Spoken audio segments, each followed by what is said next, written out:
Good morning po, bali bumiyaya po ulit sa may Transportify at naka-accept po ng booking ngayong umaga. Okay, time check 11:33 po na umaga. Bali ang booking po na nakuha ko, business booking. Kumbaga may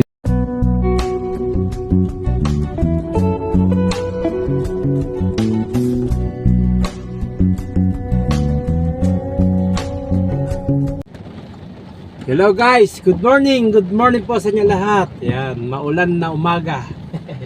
Sobrang traffic po dito sa kabaan ng Ortigas Avenue. Pero okay lang. Bali, kumbaga sanay na ako sa traffic. Okay, good morning po. Bali, bumiyaya po ulit sa may Transportify at naka-accept po ng booking ngayong umaga. Okay, time check 11:33 po na umaga. Bali ang booking po na nakuha ko, business booking. Kumbaga may negosyo, may company, gano'n. Pagwas na complete ko yung biyahe ko, itong booking ito natapos ko, papasok sa laman ng wallet ko yung payment ni customer. Bali ang booking, pick up sa Taytay Rizal, ang drop off dito sa may Mandaluyong City. Yan, bali meron pa tayong 80 minutes remaining time bago tayo makarating sa drop off kay customer. At ang lahat mga kaibigan, 2.3 kilometer. At ito po yung ito po yung nakuha kong item o yung i-deliver ko kay customer. Ito po yan po, nakatawan ninyo.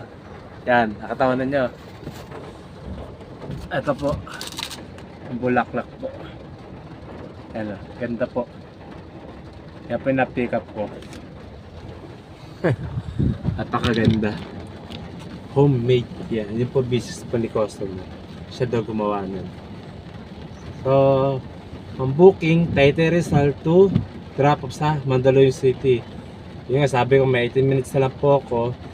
At syempre, yung ibabayad pa sa akin ni customer ay nagkakalaga ng ng 366 pesos. Yun po. Pag na kompleto ko po yung booking nito, itong biyahe ko, na-deliver ko na. So papasok po yung payment sa akin ni customer sa laman ng wallet ko. Yun po.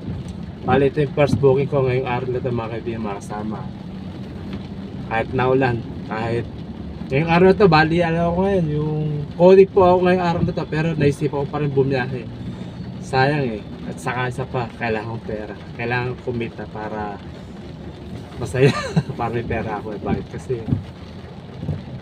may window hour naman tinatawag lamig. Lao lang kasi. Naka-aircon tayo. Pagka drop off po mamaya, kung siswerte, kukuha pa ako ng isa pang biyahe.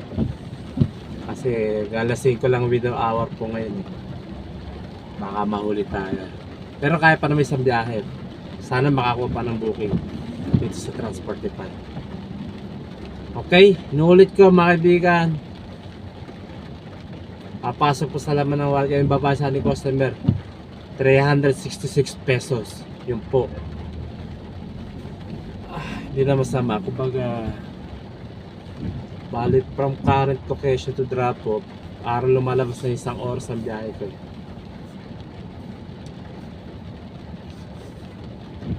At least meron, di po ba? Kesa wala. Okay? Yan. Go na tayo.